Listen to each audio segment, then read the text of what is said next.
नमस्ते विद्यार्थी मित्रांनो. आजच्या व्हिडिओमध्ये मी तुम्हाला डायरेक्ट सेकंड इयर डिप्लोमाला जे विद्यार्थी ॲडमिशन घेणार आहेत ऑन बेसिस ऑफ 12वी सायन्स आणि ITI. ओके. तर त्यांच्यासाठी हा व्हिडिओ आहे आणि आजच्या व्हिडिओमध्ये तुम्हाला पूर्ण इन्फॉर्मेशन देणार आहे की आता नेमकं पुढं होणार काय आहे तुमचं. ठीक आहे. आज 12 तारीख आहे, 12 जुलै, आणि आज तुमची फायनल मेरिट लिस्ट लागणार आहे. तुम्ही म्हणाल सर मेरिट लिस्ट कधी लागेल? तर मेरिट लिस्ट आजच लागेल आणि केव्हा लागेल हे कोणीही सांगू शकत नाही. बट मेरिट लिस्ट लागल्यानंतर लगेच 5 मिनिटामध्ये आपल्या WhatsAppच्या ग्रुपवरती येईल. त्यामुळे WhatsApp ग्रुप जर तुम्ही जॉइन केला नसेल तर लिंक डिस्क्रिप्शन बॉक्समध्ये आहे किंवा मेसेजमध्ये तुम्हाला भेटून जाईल. त्या ठिकाणी क्लिक करून WhatsApp ग्रुप जॉइन करायचा आहे. ठीक आहे. आता हा झाला फायनल मेरिट लिस्ट. आता फायनल मेरिट लिस्ट लागल्यावर नेमकं पुढं करायचं काय? ठीक आहे. आणि फायनल मेरिट लिस्ट कुठे बघायची? तर ते बघूया आपण. इथे मेरिट स्टेटस दिसते तुम्हाला. इथे प्रोव्हिजनल आहे ना, त्याच्या खाली फायनल असं येईल आणि त्याच्यावरती क्लिक केलं की तुम्हाला फायनल मेरिट लिस्ट येऊन जाईल. त्यासाठी तुम्हाला तुमचा नंबर आणि रजिस्ट्रेशन नंबर आणि डेट ऑफ बर्थ टाकावे लागेल. ओके. आता हे फायनल मेरिट लिस्ट आली, बघितलं, पुढे काय करायचं? तर पुढे नेमकं काय होणार आहे? 12 तारखेपर्यंतचं शेड्यूल आपण पाहिलं होतं अगोदर. तर आता बघा, या ठिकाणी आज तुमची प्रोव्हिजनल मेरिट लिस्ट लागेल आणि आजच काय होईल? Display of provisional vacancy seat matrix. Vacancy seat matrix जो आहे पहिल्या राऊंडसाठी तो डिस्प्ले होईल आजच्या डेटला. बट आज होईल, नाही होईल, संध्याकाळपर्यंत की उद्या होईल हे सांगता येत नाही. ठीक आहे. वॅकन्सी सीट मॅट्रिक्स म्हणजे काय असतं? तर त्याच्यामध्ये तुम्हाला समजतं की तुमच्या कॅटेगरीसाठी किती जागा आहेत त्या कॉलेजला, है ना? जर समजा टोटल 10 जागा असल्या तर काय असतं की 2 जागा, एक जागा SC साठी, एक जागा काय म्हणतो आपण NT साठी, 2 जागा OBC साठी आणि 3 जागा ओपनसाठी, असं डिस्ट्रीब्युशन असतं. तर तुम्हाला समजतं की त्याच्यामध्ये नेमकं तुम्हाला ज्या कॉलेजला ॲडमिशन घ्यायचं आहे, ज्या ब्रँचला ॲडमिशन घ्यायचं आहे, त्या कॉलेजला तुमच्या कॅटेगरीची जागा आहे की नाही, है ना? जर जागा असेल तर तुम्ही ऑप्शन फॉर्म तिथे भरायचा. जर जागाच नसेल तर तिथं ऑप्शन फॉर्म भरून अर्थ आहे का? नाही. तर हे समजेल आपल्याला वॅकन्सी सीट मॅट्रिक्समध्ये. आता तुम्ही म्हणाल की हे हे कसं बघायचं किंवा ही फाईल कुठे भेटेल? तर ते पण आपल्या WhatsApp ग्रुपवरती येऊन जाईल. ओके. ठीक आहे. पुढे 13 जुलै ते 15 जुलैमध्ये काय होणार आहे बघा. 13, 14, 15 3 दिवसामध्ये तुम्हाला कॉलेजेसचे नावं टाकायचे आहेत. म्हणजे ऑप्शन फॉर्म भरायचा आहे की कोणत्या कॉलेजला तुम्हाला ॲडमिशन भेटेल किंवा घ्यायचं आहे, असं आहे ना. आणि ऑप्शन फॉर्म खूप केअरफुली भरावा लागतो. तुमच्या डायरेक्ट सेकंड इयरच्या एकतर जागा खूप कमी असतात आणि तुम्हाला म्हणजे ॲडमिशन भेटेल, नाही भेटेल, त्या त्यानुसार तुम्हाला याच्यावरती कसं नंबर लागायचं कसं ठरतं? तर तुमचं होम डिस्ट्रिक्ट असेल, तुमची कॅटेगरी असेल, त्याच्यावरनं ठरत असतं, आहे ना. त्यामुळे व्यवस्थित अभ्यास करून तुम्हाला ऑप्शन फॉर्म भरायचा आहे. आणि ऑप्शन फॉर्म जर भरता येत नसेल तुम्हाला किंवा आमच्या टीमकडनं तुम्हाला भरून पाहिजे असेल तर तुम्ही कॉन्टॅक्ट करू शकता. WhatsAppच्या ग्रुपच्या ॲडमिनमध्ये माझा नंबर आहे. त्या ठिकाणी तुम्हाला ऑप्शन फॉर्म भरून पण दिला जाईल. तुमच्या मार्कानुसार, तुमच्या कॅटेगरीनुसार. म्हणून काय होईल तुमचं, तर कॉलेजला चान्सेस राहील की त्या ठिकाणी तुमचा नंबर लागू शकतो, है ना. त्यानंतर बघा अलॉटमेंट होईल. म्हणजे 17 जुलैला काय होईल? अलॉटमेंट. आता 17 जुलैला अलॉटमेंट होईल म्हणजे काय? तर तुम्हाला समजेल की तुम्ही जे कॉलेजला नावं टाकले होते तर तुमचा कोणत्या कॉलेजला नंबर लागला आहे. ठीक आहे.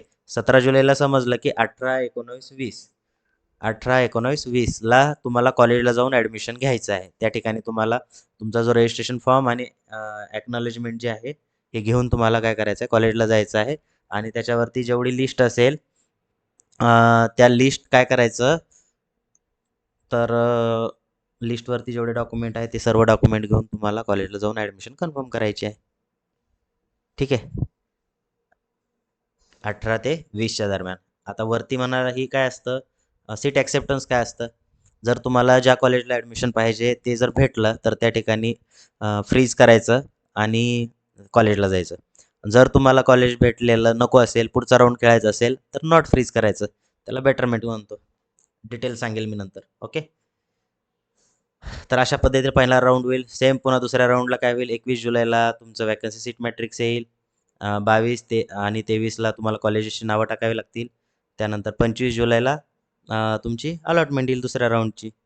त्यानंतर सीट ॲक्सेप्टन्स करायचं. जर तुम्हाला पाहिजे ते कॉलेज भेटलं असेल तर फ्रीज करायचं, नसेल भेटलं तर नॉट फ्रीज करायचं, पुढच्या राऊंडला जायचं. याची तारीख आहे 26 ते 27. मग तिसरा राऊंड सुरू होईल 28 तारखेला. बट काय होतं माहिती आहे का, पहिल्याच राऊंडला जवळपास तुमच्या 90-95% जागा फुल होऊन जातात. एकतर ऑलरेडी तुमच्या जागा कमी असतात, त्यामुळे दुसऱ्या राऊंडला जागा राहायची शक्यता खूप कमी आहे. तरी पण हे तिसरा राऊंड वगैरे आहे. आणि काय होतं की तिसऱ्या राऊंडपर्यंत तुमचं ऑलरेडी कॉलेज जे आहे सेकंड इयरचं सुरू झालेलं आहे ना. तर खूप लेट करू नका. पहिल्या राऊंडमध्येच नंबर लागेल अशा पद्धतीनं फॉर्म भरा. तिसऱ्या राऊंडला पण सेम 29-30ला कॉलेजची नावं टाकायची. 1 ऑगस्टला अलॉटमेंट होईल. 2-3 ऑगस्टला कॉलेजला जाऊन तुम्ही ॲडमिशन कन्फर्म करायचे. त्यानंतर चौथा राऊंड आहे सेम 4 ऑगस्टला प्रोव्हिजनल वॅकन्सी सीट मॅट्रिक्स लागेल. कोणत्या कॉलेजला आहे का जागा खाली. 5 आणि 6ला कॉलेजेसची नावं टाकायचे. 8 तारखेला अलॉटमेंट होईल आणि 9 तारखेला तुम्हाला सीट ॲक्सेप्टन्स करायचं आहे. आता या राऊंडमध्ये जे कॉलेज लागलं ते तुम्हाला 100% घ्यावंच लागतं. या ठिकाणी बेटरमेंटचं ऑप्शन तुम्हाला राहत नाही, आहे ना. हे फ्रीज होऊन जातं. तर 9 तारखेला जाऊन त्या ठिकाणी ॲडमिशन घ्यायची आहे. ओके. या व्यतिरिक्त नंतर सुरू होतं आपला इन्स्टिट्यूट लेवलचा राऊंड.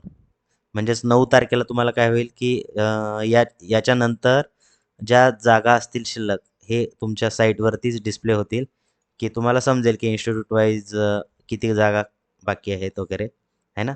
आणि नंतर मग तुम्ही काय करू शकता, 11 आणि 12 तारखेला ज्या कॉलेजमध्ये जेवढ्या जागा आहेत त्या ठिकाणी तुम्ही जाऊन फॉर्म भरू शकता, आहे ना. आता हा असतो इन्स्टिट्यूट लेवलचा राऊंड. आणि कॉलेज जे आहे ते कॉलेज काय करतं, पेपरमध्ये ॲड देतं की आमच्या कॉलेजला एवढ्या जागा वॅकंट आहे. मग पेपरमधली ॲड पाहायची किंवा कॉलेजच्या वेबसाईटवरती शोधायचं आणि त्या ठिकाणी जर जागा असेल तर त्या कॉलेजला जाऊन तिथे ॲडमिशन तुम्ही कन्फर्म करायची. आता तुम्ही म्हणाल की सर मग तिथे डबल ऑप्शन फॉर्म वगैरे भरा. तसं काही नसतं. तिथे जायचं डायरेक्टली. तिथे ॲप्लाय केल्यानंतर तुम्हाला मेरिट लिस्ट लागते. समजा 2 जागा आहेत. त्या 2 जागेसाठी जर 5 लोक आले तर त्या 5 लोकांमध्ये पण मेरिट लिस्ट लागते. मग पहिले टॉपचे 2 जे जागा असतील त्या जागांना काय केलं जातं, त्या ठिकाणी ॲडमिशन दिलं जातं. ठीक आहे. तर अशा पद्धतीनं तुमचं शेड्यूल आहे आणि मग तुम्ही जाऊन कॉलेजला ॲडमिशन घ्यायचं. ठीक आहे. आणि ॲडमिशन जर तुम्हाला कॅन्सल करायचं असेल तर 12 ऑगस्टपर्यंत तुम्ही कॅन्सल करू शकता. तुम्हाला तो जो काही रिफंड असेल तो रिफंड मिळेल तुम्ही भरलेल्या फीसचा. ठीक आहे. अशा पद्धतीने 14 तारखेला तुमची जी प्रोसेस आहे ती क्लोज होऊन जाते. आणि बघा आता अ, आता फक्त काय आहे तर फायनल मेरिट लिस्टमध्ये तुमचं नाव असणं आवश्यक आहे. ज्या विद्यार्थ्याचं नाव फायनल मेरिट लिस्टमध्ये असतं त्याच विद्यार्थ्याला कॅप राऊंड खेळता येतो, कॉलेजेसची नावं टाकता येतात आणि स्कॉलरशिप मिळते. जे विद्यार्थी कॅपच्या बाहेर येतात किंवा मॅनेजमेंटचा राऊंड खेळतात त्या विद्यार्थ्यांना स्कॉलरशिप मिळत नाही. ते विद्यार्थी ॲज अ जनरल कॅन्डिडेट म्हणून कन्सिडर होतात आणि त्यांना पूर्ण फीस भरावी लागते. ठीक आहे. तर आय होप तुमचा डाऊट क्लिअर झाला असेल. भेटू आपण नेक्स्ट व्हिडिओमध्ये. ज्यावेळेस तुमची फायनल मेरिट लिस्ट लागेल त्यावेळेस मी तुम्हाला व्हिडिओ बनवून डिटेल सांगेल. ठीक आहे. भेटू आपण नेक्स्ट व्हिडिओमध्ये. Thank you.